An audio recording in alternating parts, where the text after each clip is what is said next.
Então, nós vamos para a segunda parte. E agora nós vamos até meio-dia e 10. Nós vamos voltar a palavra para o Ayas para ele continuar o trabalho dele. É um bom trabalho. Olá, pessoal. Reabastecidos? Fisicamente, espiritualmente? O lanche estava bom, né? Adorei. Queria parabenizar a coordenação, aos sucos, aos sanduíches, né? Estava muito gostoso. Feito com carinho, com amor. Muito obrigado, né? Foi um momento muito gostoso. E agora nós vamos retornar para a nossa segunda parte. A primeira parte nós escutamos aqui Jesus, né, fazendo um atendimento fraterno ao nosso querido Bartolomeu, dando as dicas, as orientações para que ele superasse as suas dificuldades. E vamos avançar. Obrigado, Márcio. Vamos avançar na segunda parte para ampliarmos o nosso entendimento. Jesus não ampliou o entendimento de Bartolomeu, dando novos elementos para que ele raciocinasse a sua vida de uma forma mais serena, justa, tranquila. Vamos continuar e vamos aprofundar um pouco. Então, nós vamos fazer um pouco diferente do que na primeira parte. Vamos usar o PowerPoint aqui, então vai ter algumas coisas que nós vamos estar apresentando, lendo, comentando com vocês, né? Mas tem de bom ânimo, parte 2, né? Igual o filme, parte 2. O retorno. Aqui nessa primeira tela, há uma gravura de um homem caminhando pela estrada, né?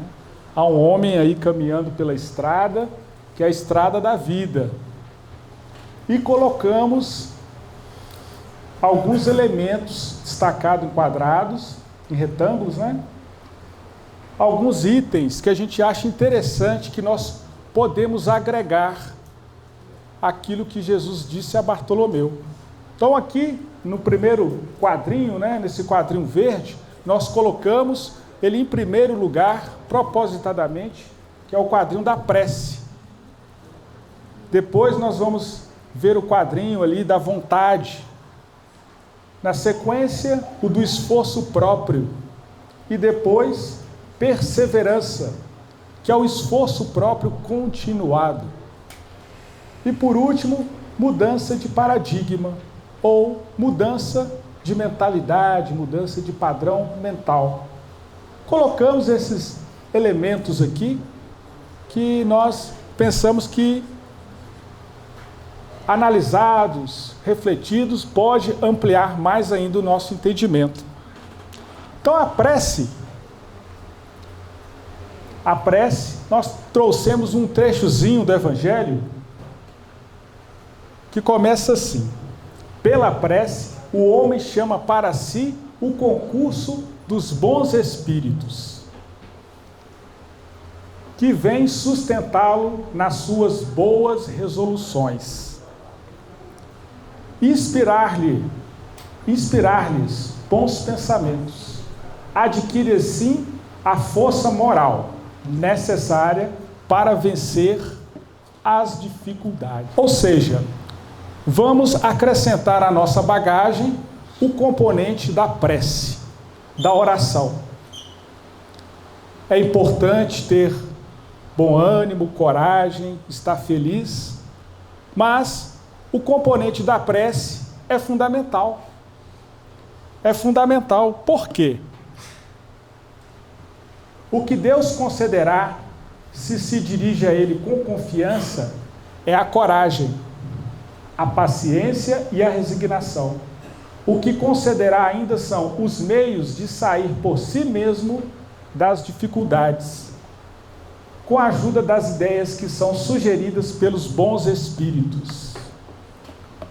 Quando nós alinhamos o nosso pensamento ao pensamento de Deus, ao Pai Criador, elevando os nossos pensamentos, nós estamos estabelecendo um canal de contato, uma ajuda espiritual para que nós resolvamos as nossas questões. Então, a prece é um componente que nos tira da aflição, nos traz uma tranquilidade, pacifica o nosso coração. E às vezes, quando nós estamos enfrentando um problema difícil, pela prece, pela oração, quando nós vamos dormir, deslocamos do corpo físico, conversamos com o mentor, com um espírito amigo, e ali ele pode te sugerir uma ideia. Às vezes, quantas vezes a gente está atribulado com um problema, dorme, e quando acorda com a solução. Vou ligar para fulano, vou acionar ciclano. Por quê? Através da prece, da boa sintonia, chamamos o concurso dos bons espíritos. A prece tem que ser a nossa primeira ação nesse processo de transformação espiritual.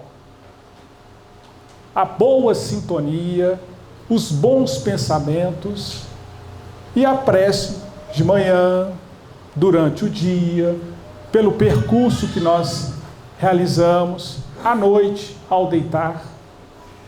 É um elemento fundamental. É um item higienizador e mantenedor das boas vibrações. Nos acalma. Então temos que usar desse concurso, usar desse recurso em nosso benefício, para enfrentar os desafios. E os espíritos colocam, nós vamos te proporcionar paciência, coragem, resignação, aceitar aquilo que eu não posso mudar. Resignação é aceitar aquilo que eu não posso mudar e não revoltar. Nós podemos te dar isso, e que já é muito, viu gente? Não é pouco não.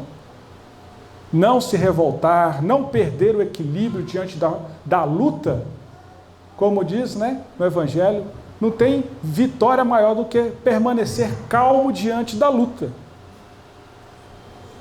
Porque aí você vai ter a possibilidade de pensar, o que eu vou fazer, quem eu vou acionar para resolver. Então, nos momentos difíceis de tribulação, a paciência, a calma, ela é de uma precisão gigantesca. Temos que olhar com carinho para essa possibilidade. E os espíritos colocam: o que considerar ainda são os meios de sair por si mesmos das dificuldades. Nós não podemos ficar naquela imaginando que vai aparecer um Salvador que irá me tirar do problema, da situação. Eu tenho que cuidar de mim, manter o meu bom ânimo, o meu pensamento ligado em Deus, para captar e ter inteligência para solucionar os meus problemas, os meus desafios.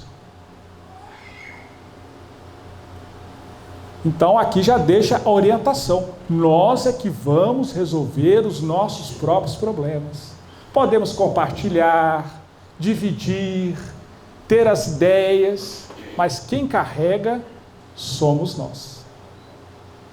É o nosso desafio, é o nosso projeto espiritual que vem com a carga de dores, aflições necessárias para o nosso burilamento espiritual. E a prece vai nos trazer a tranquilidade. Seria o calmante espiritual, o analgésico espiritual. Abandonemos o analgésico pura e simplesmente material, não depositar todas as nossas expectativas num calmante material, porque aquilo ali é passageiro. A gente sabe que tem as prescrições que devemos respeitar, mas existe também o calmante espiritual, que é a prece.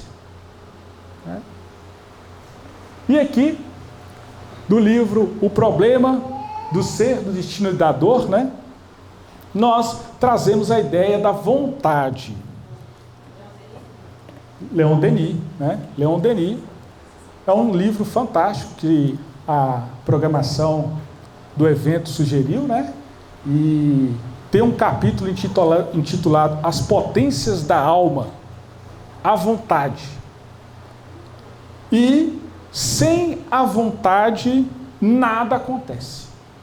Até para fazer a prece, tem que ter a vontade. A vontade é o elemento que desencadeia, que detona todos os outros processos. E Leon Denis nos diz, e é uma frase forte, a vontade é o maior de todos os poderes. Em sua ação, ela é comparável a um imã. Repetindo, a vontade é o maior de todos os poderes. Em sua ação, ela é comparável a um imã. No que você coloca vontade, você atrai. Não pense que não vai chegar, que vá. Ele está comparando com um imã. A vontade, que a gente vai ver mais à frente aqui, que é um pensamento direcionado, ela tem um poder extraordinário. Nós é que não descobrimos essa fonte aqui. É como se fosse a força nuclear de um átomo. Ainda não aprendemos a canalizar em nosso benefício a vontade. Porque no dia que nós acionarmos a vontade, ninguém nos segura naquilo em que quer que planejemos fazer. Se você coloca a vontade firme, focada num propósito definido, é fantástico. E temos que ter cuidado, porque a nossa vontade, ela pode ser direcionada para o bem ou como para o mal. O nosso trabalho aqui, esse trabalho que estamos fazendo, é para a vontade direcionada ao nosso desenvolvimento espiritual, a nossa renovação espiritual. Porque os coaches, né, no setor administrativo, dos negócios, o mundo corporativo, né, trabalha com isso aqui focado para recursos monetários. E a gente não trabalha, né, o nosso propósito aqui é recurso espiritual. O mundo empresarial já descobriu isso. O Cristo já havia pregado lá atrás. Então, a vontade, ela tem uma força que nós ainda não calculamos quando aplicamos em nossa vida, num objetivo definido, num propósito definido. É pela vontade que dirigimos nossos pensamentos para um objetivo preciso. Na maioria dos homens, os pensamentos flutuam incessantemente. Sua mudança constante, sua variedade infinita, deixam pouco espaço às influências superiores. O que ele está falando? O que Leon Denis está nos contando? 98% do ser humano, ele não tem um propósito definido na vida.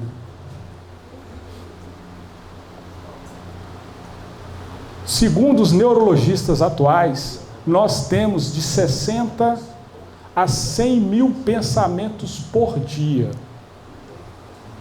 Que ele está falando. Esse livro lá, né, de 1906, 1907. Na maioria dos homens, os pensamentos flutuam incessantemente. Não tem um direcionamento. Pergunta, fulano, qual que é o propósito da sua vida? No campo espiritual. Qual que é a sua meta? Como é que está os seus propósitos de vida no campo material? Nós não sabemos. Copiamos o colega, vimos na notícia outra coisa, acho que isso aqui vai dar. A gente não foca. Nós não determinamos um objetivo. Quando nós focamos em qualquer coisa que nós queiramos, que seja lícito, que seja legal, que seja bacana, que está em alinhamento com as leis de Deus, vem, acontece. Superamos um vício, superamos uma dificuldade moral, enfrentamos barreiras e superamos as limitações que o meio nos impõe, mas isso é detonado pela vontade, que é a força inerente, imanente do Espírito. É da alma.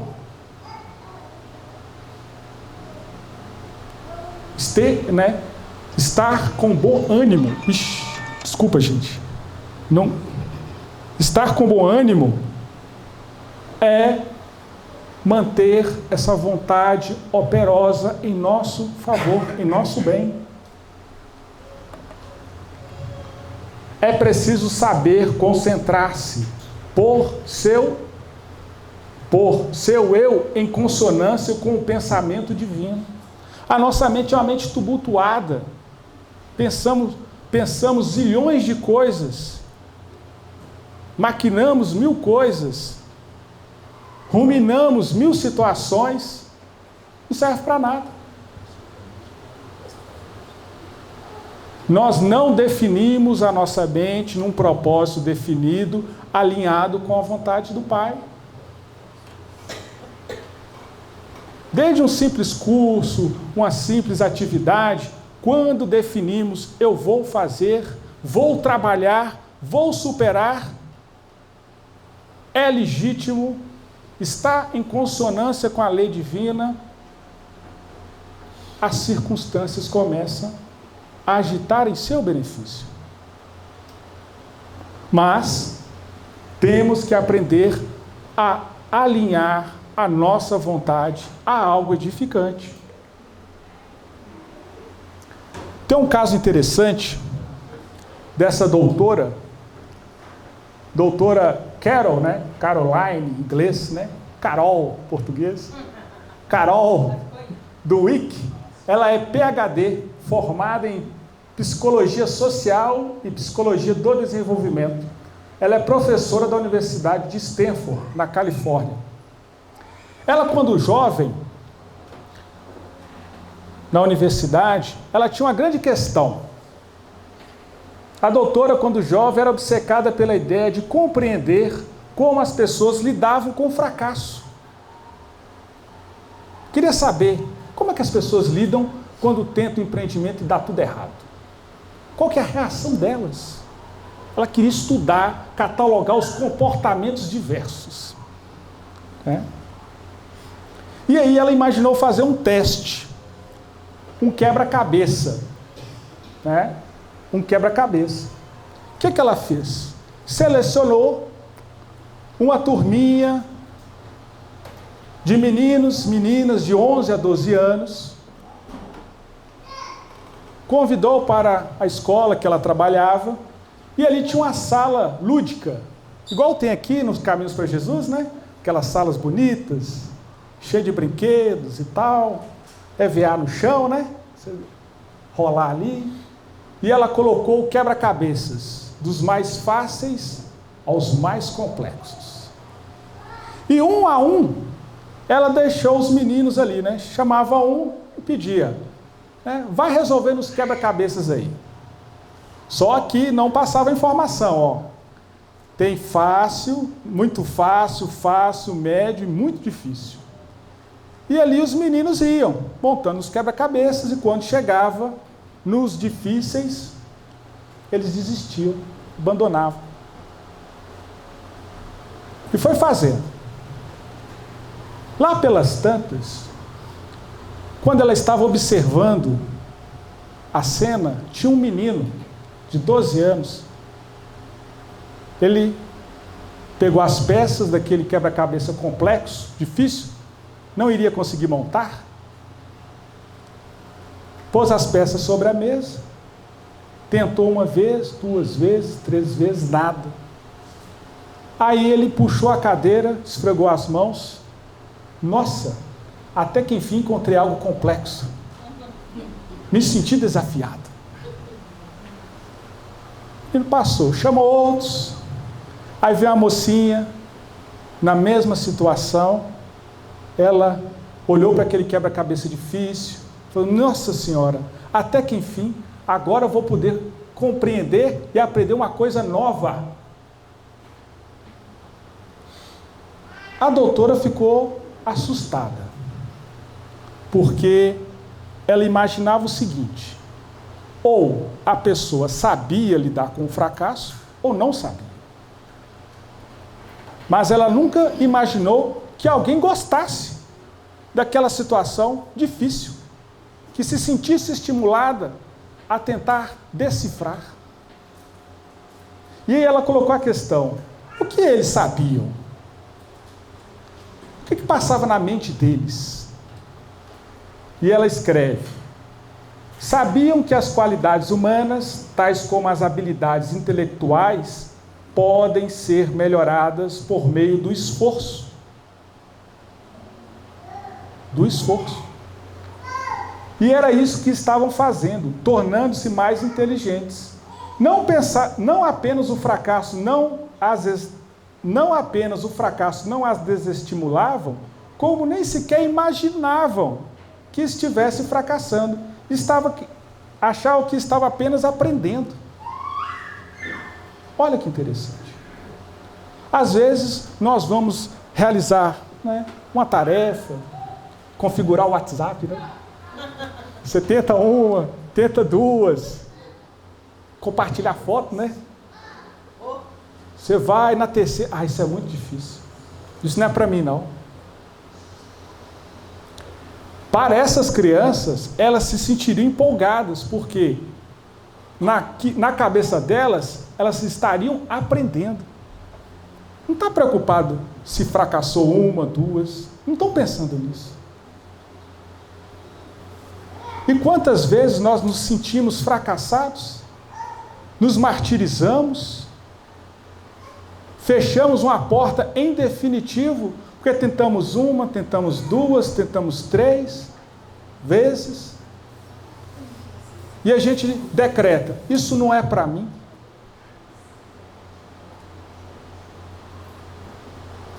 Esforço próprio. Os Espíritos estão falando que nós precisamos nos esforçar para avançar no campo espiritual. Essa professora, psicóloga norte-americana, está trazendo o seu estudo aqui também, mostrando que existem esses indivíduos que são estimulados pelas dificuldades. São crianças ainda, mas tem dentro delas essa busca pelo impossível. Não achar que fiz uma, fiz duas, fiz três, acabou. Não. Vamos nos desqualificar, vamos rever o método, rever as opções, o que deu errado, e banir esse sentimento de fracasso. Às vezes nós somos visitados por esses sentimentos que nos atrapalham. A gente fez alguma coisa lá atrás, na juventude, que não deu certo, foi infeliz, não tinha orientação precisa, não tinha esclarecimento adequado, fizemos uma atitude equivocada e trazemos até hoje aquela marca. Poxa vida, eu fracassei naquilo. E não se perdoa. Foi um aprendizado.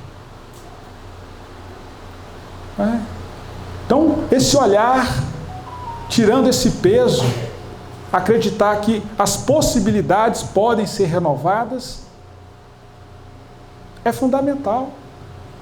E vamos tirar esse peso. Se eu me sinto fracassado em algum ângulo, lá atrás ou agora, não tem problema, não é fracasso, é um aprendizado. Faz de novo, se equipa melhor, se qualifica melhor e tenta. Observando os sinais, né? Se eu devo fazer aquilo mesmo, se aquilo está de conformidade com a minha vida, a gente também tem que analisar isso.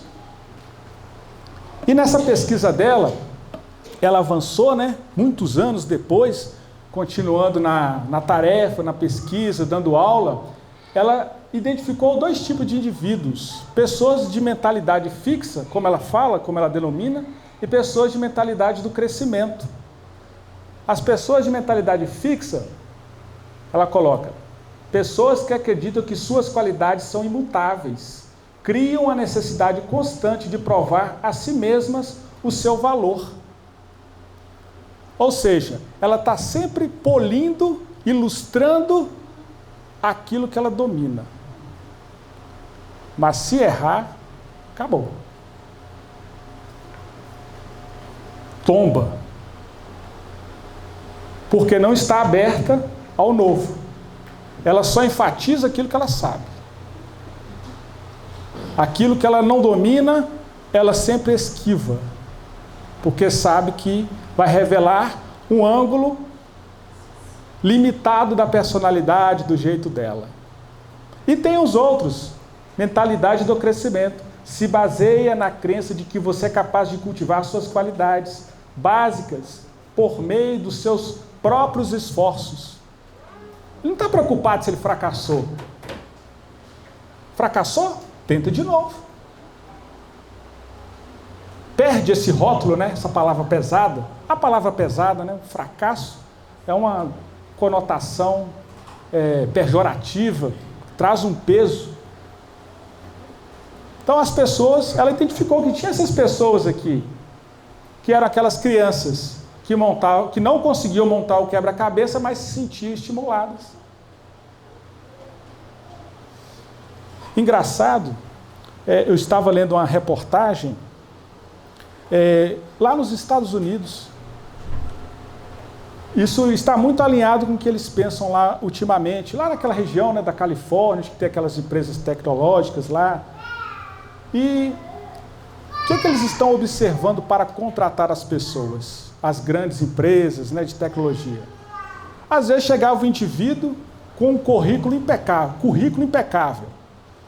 Graduação, mestrado, doutorado, pós-HD, sem vivência.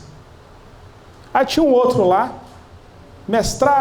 graduação, mestrado, abriu empresa, quebrou, abriu um negócio, faliu, abriu um outro empreendimento, não deu certo. E as empresas estavam contratando esse segundo. Estavam preferindo aqueles que empreenderam e deram errado. Por quê? Eles chegaram à seguinte conclusão: esses que empreenderam e deram errado, ousaram, tiveram coragem, tiveram iniciativa e por alguma circunstância não deu certo. Ou por inabilidade, má gerência. Enquanto que os outros estavam só engessados no mundo acadêmico, não tem vivência. O outro tinha vivência, sabe o que é o aperto, a dificuldade, uma noite em claro. As empresas de tecnologia estão valorizando. Esses que tentaram algo, mesmo que não deu certo, é um diferencial, porque sabe, na prática, o que é a pressão, o que é desilusão, a expectativa frustrada. Esse é mais preparado. Esse já está com a pele mais curtida. O outro ainda está no mundo acadêmico. Percebe o valor? Às vezes aquilo que deu errado no passado vai te projetar para o futuro, quando vier a nova circunstância. Aí vem, às vezes a lei permite que venham os mesmos elementos, aí você fala, já sei, já vi isso lá atrás, o filme repetindo. Aí você consegue enfrentar o problema com serenidade. Então é importante nós buscar essa mentalidade do crescimento. O que ela vai fazer? Ela vai propor um novo teste na universidade agora, na Califórnia. Então, lá na universidade, ela resolveu aplicar um novo teste aos graduandos, aos mestrandos. O que ela propõe? Selecionou uma turma como aqui, né, no auditório, montou o questionário. Eu trouxe o questionário, eu vou ler o questionário para vocês. A situação hipotética. E ela colocou a situação hipotética para a garotada lá. Certo dia, você está numa aula muito importante para você, e da qual gosta muito. O professor entrega aos alunos as provas do meio do semestre corrigidas. Sua nota foi 5 em 10. você fica muito decepcionado.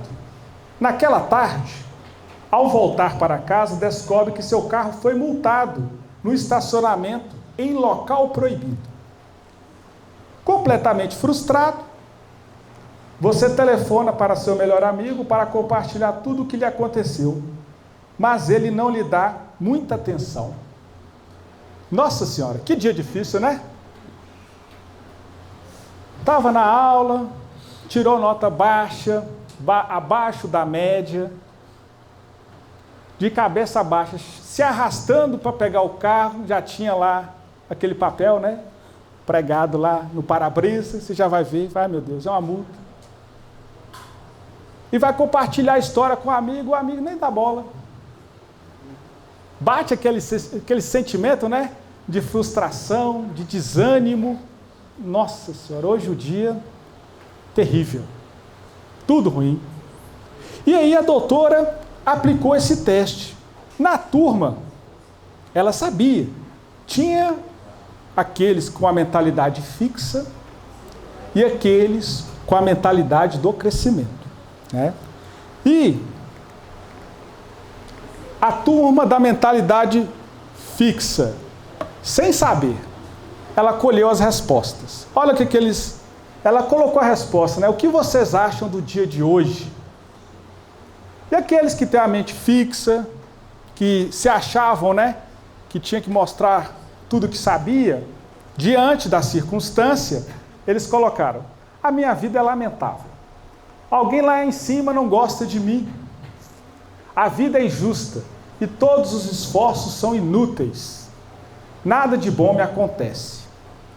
Lamúria total, né? Uma ladainha. Eu peguei alguns, né? Tem vários relatos. Aí, a turma da mentalidade do crescimento. Eu só trouxe um, mas tem vários nessa mesma linha aqui. Olha o que eles pensaram. Um dos de mentalidade do crescimento escreveu: preciso me esforçar mais na matéria e ser mais cauteloso quando estacionar o carro. Imagino que meu amigo tenha tido um dia difícil. Não é diferente? Bem diferente, né? Olha que interessante. Pesquisa. Essa pesquisa é recente, deve ter deve ter no máximo 6, 7, 8 anos. Olha que interessante. Até achei que era espírita, né? Até espírita. Isso aqui não foi psicografado, não.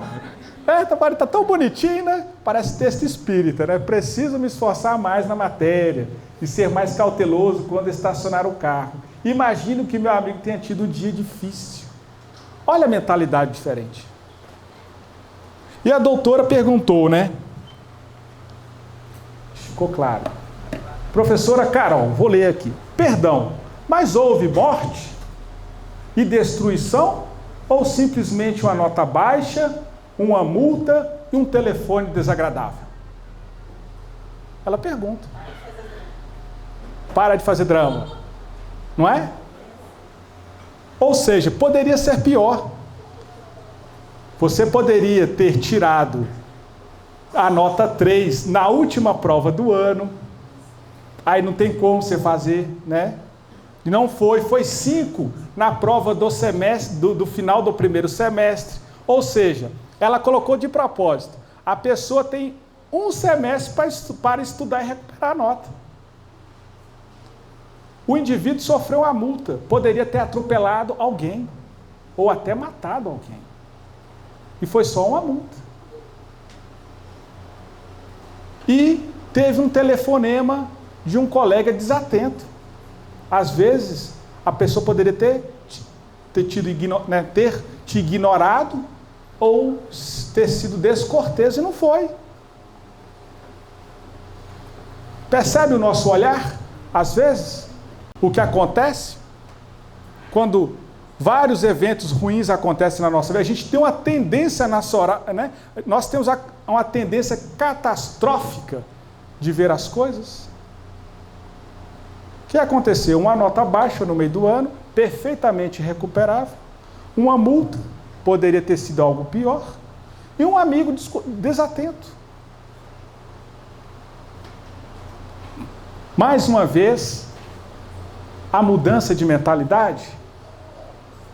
Bacana, né? Porque nós discutimos na primeira parte Jesus fazendo esse ajuste na mente de Bartolomeu. E hoje, os centros de ensino, né, mesmo que reduzido a uma parcela, já debatem isso na sociedade. Como nós lemos os problemas, as circunstâncias que ocorrem conosco, né? No livro Pão Nosso, na lição 22, chamada Inconstantes, olha o que Emmanuel nos fala. Perseverança. Os inconstantes permanecem figurados na onda do mar, absorvido pelo vento e atirada de uma para outra parte. Ou seja, é a pessoa que não tem propósito definido na vida.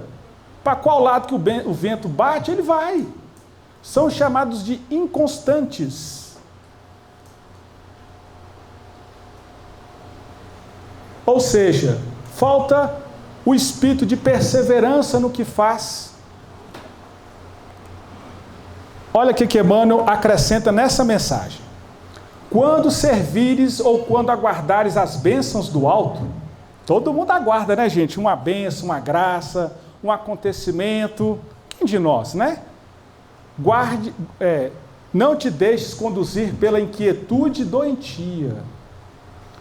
O Pai dispõe de inúmeros instrumentos para administrar o bem e é sempre o mesmo Senhor paternal. A dádiva chegará, mas depende de ti, da maneira de procederes na luta construtiva. Como eu estou olhando para as dificuldades, as lutas, eu estou olhando com a mentalidade fixa ou com a mentalidade do crescimento? Emmanuel, ele coloca, né? Da maneira de procederes na tua luta. Como nós estamos procedendo na nossa luta? O nosso tema é bom ânimo. Estamos esperando, né, que o bom ânimo faça parte da nossa vida. E ele completa. Persistindo ou não na confiança, sem a qual o divino poder encontra obstáculos naturais para exprimir-se em teu caminho. Ou seja, sem a confiança, né, o apoio espiritual fica difícil para manifestar na sua vida, auxiliando no seu intento. Então, nós precisamos de uma atitude positiva, o pensamento elevado. Nós estamos, né, fazendo uma retrospectiva. A importância da prece, da perseverança, que é a atitude positiva, para que os bons espíritos nos auxiliem no nosso intento. Porque o nosso negativismo perturba o auxílio. Olha que interessante. Encontra obstáculos naturais para exprimir-se em teu caminho. O que encontra? Os auxílios espirituais. A nossa atitude positiva, ela é fundamental. A confiança. Você olha assim, está dando tudo errado. Mas mesmo assim eu confio em Deus e vai mudar o jogo? Mas como é? Não sei como. Uma porta vai abrir. E acontece, viu, gente? Comigo já aconteceu. Se vocês lembrarem de alguma cena, vão perceber que aconteceu. Vocês olham o fato, a história e pensam assim, meu Deus, não tem chance. Aí vem. Do nada, né? Aparentemente, do nada. Aí vem a solução. Acontece. Necessitamos, acima de tudo, confiar sinceramente na bondade, na sabedoria e na bondade do Altíssimo, compreendendo que é indispensável perseverar. Olha como Emmanuel é enfático. Nós precisamos perseverar com alguém ou com alguma causa que nos edifique. Olha que bonito, hein? Nós precisamos perseverar com alguém ou com uma causa que nos edifique. Nós não podemos ficar soltos não, gente. Senão nós vamos fazer bobagem em função do assédio, das sintonias que nós estabelecemos em função das nossas dificuldades íntimas. Então, às vezes, a gente acha que aquele ser, aquele indivíduo é um encosto na sua vida, é a sua salvação. Persevere com ele, porque sem ele, você pode estar sujeito a injunções piores. Persevere em alguma causa. Ou seja, como falei, é importante definirmos um propósito em nossa vida. Um propósito espiritual, um propósito de renovação espiritual. Eu quero um propósito na minha vida, viver uma vida mais confortável, estabelecer um tempo melhor para mim. Estabeleça o propósito. Eu quero um trabalho que me satisfaça, que me atenda de determinadas formas. Pense. O que é que vai te ajudar? O que é que você gostaria? Pense e vá à luta. Persevere. O que é que nós fazemos? Sentamos e lamentamos. Sentamos e lamentamos. Esse trabalho aqui de bom ânimo é um trabalho de ação. É atitude o tempo todo. Atitude mental, atitude de ação, realização do trabalho no bem, do amor ao próximo. Exige de nós essa dinâmica. Temos que acostumar com isso. Porque ao contrário da perseverança, a pessoa se abate e cai no comodismo, na preguiça. Como coloca ali? Confiar sinceramente na sabedoria e na bondade divina, ou do Altíssimo.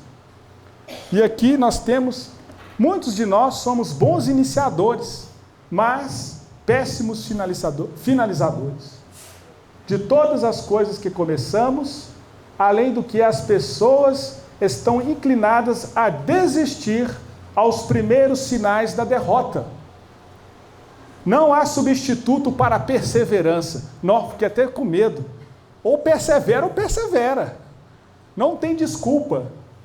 Não há substituto para a perseverança.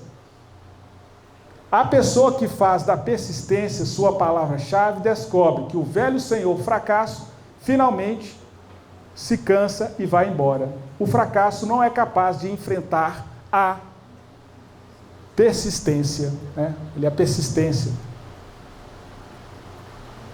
Temos que persistir, insistir no propósito edificante, de renovação, que vamos vencer.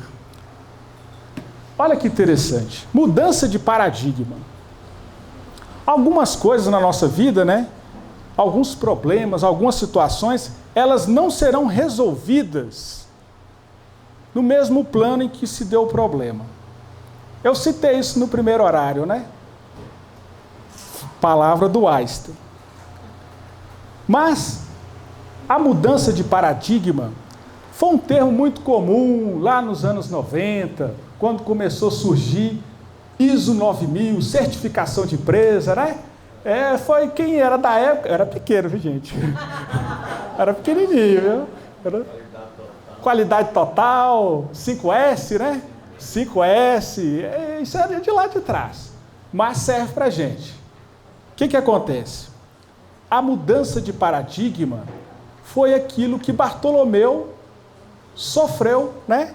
Ao conversar com Jesus. Ele teve a mudança de paradigma. A mudança de mentalidade, vieram informações novas e ele conseguiu fazer uma nova leitura. Olha que interessante. Isso aqui é um problema. Qual que é o problema? O problema é o seguinte. Com quatro retas, sem tirar a caneta do papel, preencher os 9 pontos sem repetir espaço preenchido. Matemática. Olha que interessante. Então, vamos tentar? Vamos imaginar que há um papel e uma caneta ali, e esse papel, a caneta não será tirada. Então, a primeira possibilidade. 1, 2, 3, 4. Não deu. Ficou um ali, né? Um ali para fora. Vamos ver outro jeito. 1, 2, 3, 4. Ó, também não deu. Uai, Aes, o que você arrumou, hein? Trazendo isso para cá. Vamos tentar de novo? 1, 2, 3, 4. Ó. Gente, nesse paradigma nosso aqui, nós nunca conseguiremos resolver esse problema. Nunca vamos resolver. Vamos tentar diferente? Zup, zup, zup, zup. Oi? Pode falar? Ótimo. Isso que eu queria ouvir. Qual que é seu nome? Desculpe. Cláudio. Cláudio. Que quadrado? O ambiente. Você tem que... Não havia quadrado. A sua mente criou isso. Não tinha quadrado. Não tem quadrado. Não há quadrado. E é isso mesmo. Você me ajudou muito. Alguém falou. Não há quadrado. Por quê? A nossa mente julgou que houvesse um quadrado condicionado. Isso aqui é um teste. A nossa mente estava condicionada a supor que os pontinhos pretos ordenados formassem um quadrado. E eu, trabalhando dessa forma, dá a ideia que há um quadrado. Mas não há um quadrado. Qual que era o nosso objetivo? Qual que era o problema que eu falei? Unir os 9 pontinhos com 4 linhas sem repetir. Passando, por todos os pontos. Viu como nós estamos condicionados? É isso que Jesus propõe. Às vezes, estamos tentando resolver o problema desse jeito. Aí eu vou para a frase do Einstein para eu não esquecer. Os problemas importantes não podem ser resolvidos no mesmo nível de pensamento que eles foram criados. Às vezes a gente passa a vida inteira tentando resolver o problema desse jeito. Você tem que extrapolar. Pensar diferente. Deu a ideia? Usar a imaginação. E aí, repetindo o que eu disse lá atrás, a prece, os bons pensamentos, a perseverança, tudo isso são recursos que nós vamos criando em nossa mente que oportuniza vir as respostas. Quem imaginou que poderia ser daquele jeito, Ninguém imaginou, mas havia a solução, fora do quadrado. Aí pergunta, que quadrado? Então, os paradigmas em nossa vida estão da mesma forma, como imaginar que estamos presos dentro de um quadrado. E não estamos. Bom ânimo aí. Temos que ter bom ânimo para descobrir aquele tipo de solução. É uma solução diferente, não é? Temos que ter bom ânimo, bons pensamentos, estarmos em paz. Porque a agitação não permite pensarmos com imaginação, criatividade, serenidade. Olha que interessante. No treinamento gerencial, a gente aprende que a criatividade, ela só vai se dar quando você sai do plano. Se você ficar dentro do plano, você não cria, você fica... É isso ali, Não consegue ver, Inclusive, tem treinamento gerencial, você tem que transcender, você tem que sair do plano, você tem uma visão diferenciada para ocorrer. Distanciar do problema, Você tem que distanciar às vezes, sair, dar um tempo, refrescar, guardar a situação. Verdade. Pode falar. E aí, olhando para o que você falou no início, a gente sair de dentro da nossa redoma, Sair de dentro, porque muitas vezes você está com uma dificuldade no lar e você não procura o outro, vai numa festa, não procura interagir com o outro, só pensando naquele seu mundo. E enquanto você pensar só naquele seu problema, no seu mundinho, você não expande, você não dá conta de resolver. Verdade. Isso mesmo, Bacana. Tem também uma outra abordagem, que quando você se encontra no meio, no centro da cidade, você olha um prédio, a tua visão não está naquilo que você está vendo, mas se você subir um morro, a uma situação elevada, você vai ter uma ideia do macro, do todo. Isso. Não é isso? Perfeito.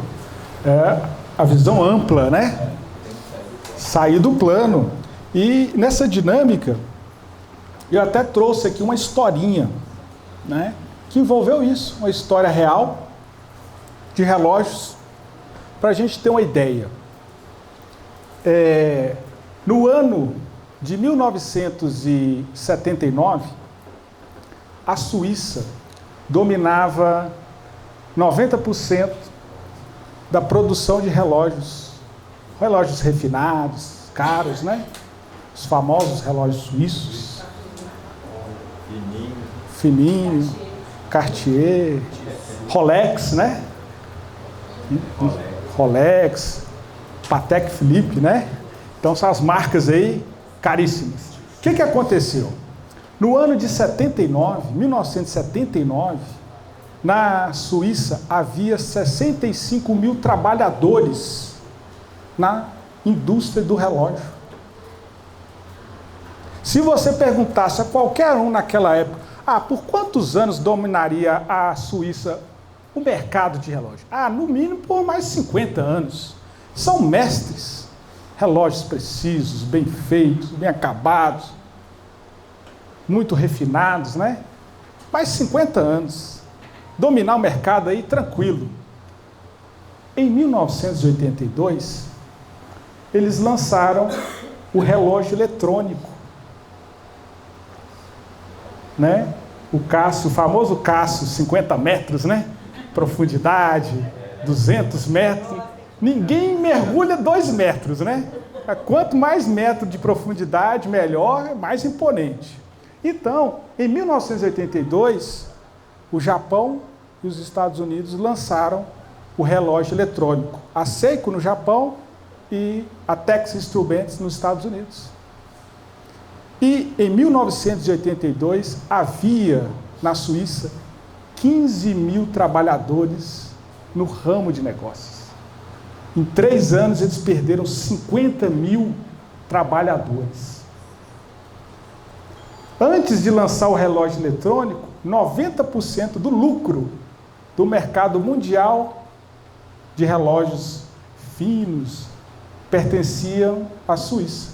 Depois que lançou o relógio eletrônico, caiu para 15%. E o detalhe disso, quem inventou o relógio eletrônico não foi nem os americanos e nem os japoneses. Foram os suíços. Levaram o protótipo para a direção da empresa, a empresa falou, isso aqui não é um relógio, não tem a mola mestra, não tem as engrenagens especiais, não tem o balancinho, não tem o rubi, isso não é um relógio, guarda isso na prateleira.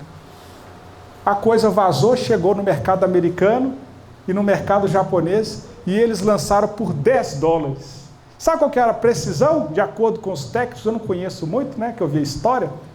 A precisão do Rolex lá era de 1 para 30 segundos. Grau, né? Um grau, de minutos, segundos, né? A precisão ela era de 1 para 30 segundos. E o do Cássio de $10, 1 para 30 mil. O que os suíços fizeram? Quando lançaram, viram o relógio americano e japonês, aumentaram a precisão do Rolex de 1, que era para 30, agora para 1 para 60. O que é 1 para 60 diante de 1 para 30 mil? É muito mais preciso e muito mais barato. Houve toda uma mudança de paradigma no mercado de relógio. Quando os suíços perceberam, eles teriam que aprender tudo do zero sobre relógio eletrônico. E aí que está o problema. Qual que é o detalhe que queremos chamar aqui da história?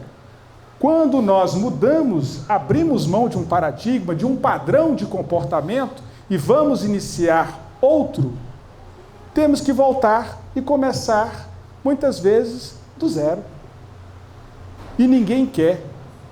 É o padrão da mente fixa, entendeu? Porque ninguém quer admitir que está obsoleto, velho. Ah, tudo que eu sei. Claro que a nossa vida, ela é sempre enriquecedora, mas exige de nós, às vezes, uma mudança de mentalidade. Às vezes carregamos em nós determinadas crenças que aprendemos com a família, né, na infância, e hoje essas crenças já não servem mais para a gente. Algumas crenças, algumas ideias preconcebidas que nos atrapalham. Mudou o tempo. Como aqui, né, no mundo dos relógios, mudou. Hoje, né, agora o paradigma rompeu. Não é mais somente dos relógios suíços. Teve que dividir o bolo com relógios americanos, japoneses, da mesma forma. Então, o Bartolomeu aqui, né, retomando a imagem do Bartolomeu, quando Jesus amplia a vida para ele, ele está lá, perseverando, trabalhando, o quê? Para adquirir a coragem, a perseverança, adquirir a alegria, embora tivesse conquistado a esperança. Então, romper o paradigma é abrir a nossa mente para determinadas verdades. E às vezes a gente estuda, lê, participa e não consegue mudar, não consegue renovar. Por quê? Porque às vezes nós não queremos abrir mão de um determinado comportamento, de uma determinada conduta, né? E para a gente caminhar para o final, tem esse trecho aqui, né, do homem de bem, no Evangelho segundo o Espiritismo. Tem fé em Deus, em sua bondade, em sua justiça, em sua sabedoria, sabe que nada ocorre sem sua permissão e se submete em todas as coisas à sua vontade.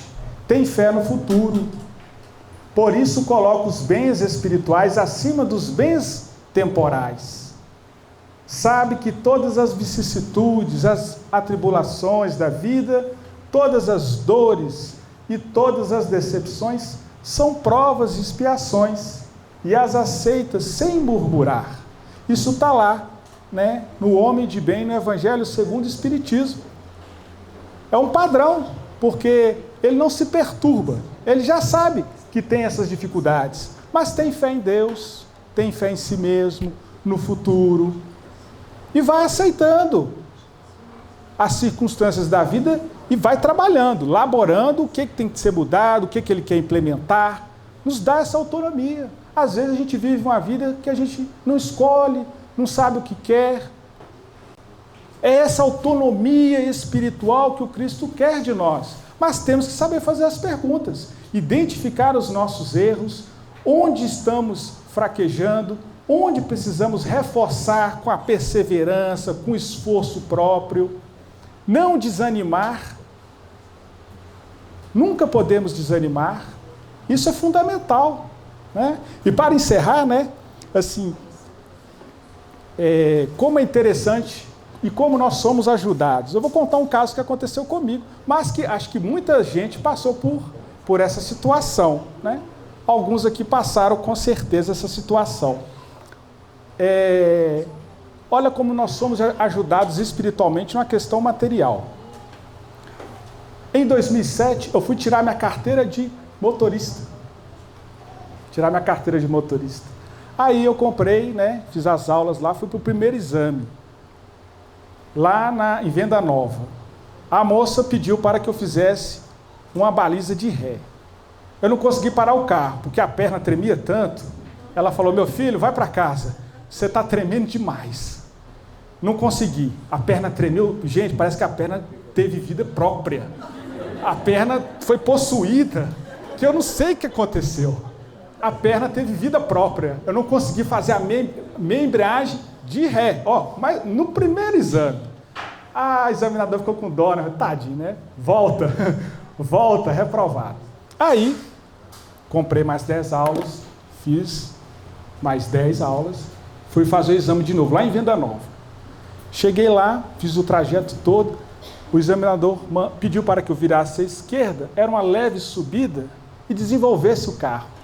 Eu subi de primeira. Aí falou, meu filho, você não pode andar com carro de primeira. Você joga a primeira, acelera um pouco e desenvolve na segunda. Reprovado. Vai para casa. Falei, meu Deus. Vamos lá, força. Comprei mais 10 aulas. E fui lá. Fui fazer a prova agora lá naquela região da... Ai, gente. Esqueci, quer ver? Salgado Filho não. Ai. Como? Santa Inês não. Eu vou lembrar aqui e falar para vocês. Isso, Alipe de Melo. Fui fazendo Alipe de... Obrigado. Chegando na Alipe de Melo, fiz o percurso todo na maravilha. Tudo certinho. O examinador falou, atravessa a rua e dirija-se para a avenida principal para a gente encerrar o exame. Fui bacana, feliz, não, eu fui bem. Chegando lá, eu me deparei com um carro de autoescola na minha frente. E tinha um espaço de uns 2 carros assim. Ele pediu para eu maneirar e parar. Parei. Aí tinha ao meu lado um veículo. Ele falou assim, estaciona na frente do veículo ao lado. Então, arranquei o carro e guinei de uma vez. Ele falou, para, que a traseira vai bater na quina do outro carro. Aí o meu examinador, o examinador de trás estava com a caneta azul. Eu vi ele trocando pela vermelha. Reprovado. Risco de colisão. Eu falei, meu Deus. Risco de colisão no último minuto. Aí eu falei, não, fiquei tão mal nesse dia, gente. Fiquei, assim, o ânimo, depressão, tristezas amargurosas emergiram, profundas. Aí eu falei, pensei em desistir, né? Falei, não, vou dar um tempo, tá caro. Eu trabalhava, fazia faculdade, estava acordando 5 horas da manhã para fazer a aula, né? Então estava puxado para mim, estava no início da faculdade, trabalhando, estudando. Falei, não tem como, eu preciso descansar. Aí eu tive um sonho. Sonhei que eu ia fazer o exame e no carro que nós estávamos indo, tinha uma moça, eu e mais 2 rapazes. E nesse sonho, eu e a moça passamos no exame. Eu falei, meu Deus do céu, será? E eu fiquei com aquilo, né? Será? Aí eu pensava na minha turma só tem homem. Não pode. Tem uma mulher no sonho e minha turma só tem homem. E eu ficava naquele dilema, vou, não vou. Conversei com um, conversei com outro. Vai lá, paga mais 10. Paguei mais 10, comprei mais 10 aulas. Quando chegou da 4ª para a 5ª, o meu instrutor, eu moro no Sagrada Família, né? O meu instrutor é amigo eu sou amigo dos sobrinhos dele, tudo, né? Ele falou assim, eu comprei uma autoescola, né, na região da PUC São Gabriel. Então, não vou poder continuar dando aula para você. Você vai para a turma do Getúlio. Um outro professor. Aí, quando eu cheguei na turma do Getúlio, tinha uma moça. Eu falei, não é possível. Tinha uma moça na turma do Getúlio. Eu falei, não é possível.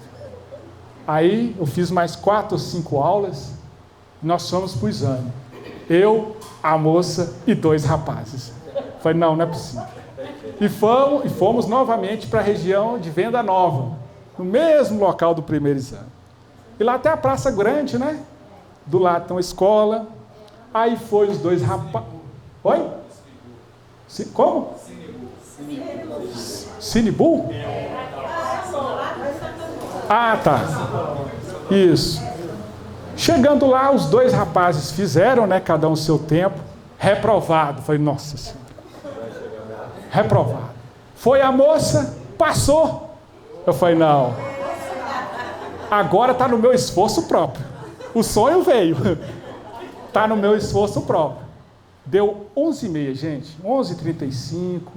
O examinador falou, entra no carro. E foi na hora que abriu os portões. E a rua ficou cheia de menino. Falei, meu Deus do céu. Ele avança e contorna a praça. Aí contornei a praça, ele, desenvolva o carro, joguei a terceira e fui. Fizemos, né, o percurso, ele faz uma baliza, fiz a baliza, ele não exigiu fazer a minha embreagem, né, só mandou fazer a baliza, vamos voltar para a praça. Aí nós viemos pela rua de trás, quando eu virei à esquerda, me deparei na frente do portão, do lado esquerdo só van, de cá só carro e tinha um espaço. E na minha frente uma mulher com escorte. Ó, a gente lembra, hein? Uma mulher com escorte. Eu pensei, não vou fazer nada. Da última vez eu fui fazer, não deu certo. Fiquei parado. E a moça na minha frente parada. Aí o examinador, encosta aqui com cuidado, vamos encerrar o exame por aqui. Aí eu encostei na frente da escola, né? Parei o carro. Olha que interessante, né, gente? Eu olhei no retrovisor para ver se não ia esbarrar o fundo do carro, né? Olhei. Por isso que nós temos que insistir. A mesma situação. Ele para o carro aqui. Aí eu puxei o freio, eu estava nervoso, eu puxei com tanta força que fez aquele barulho, né? Crack. Ele falou, não, você não pode puxar o freio de mão desse jeito. Eu falei, não, meu Deus do céu. O freio de mão, não. Ele deu um sermão. Não, o freio de mão você tem que puxar com cuidado. E era um senhor, né? Assim, de uns 75 anos, bem amável. Puxa o freio de mão com cuidado, está aprovado. Foi uma alegria, né? Foi uma alegria. Né? Então, olha que legal, né? E tudo aconteceu por causa do sonho. Né? O sonho, a luta, a persistência, a gente não parou. E a gente agradeceu muito a Deus pela oportunidade, né? E é uma coisa assim, uma carteira, né, gente, de motorista. Não é uma coisa fundamental, né, na vida de um indivíduo, né? Tem coisas muito mais importantes. Pedindo a Deus, em boa sintonia, o que que não virá, né, em nosso benefício? Então, nós agradecemos ao coordenador do evento, ao Márcio Pacheco, com os demais, a coordenação do Coerem, pela essa oportunidade maravilhosa e que nós estejamos com os ânimos, né, firmes, fortes, acirrados para um bom 2020. Muito obrigado, gente. Uma boa tarde.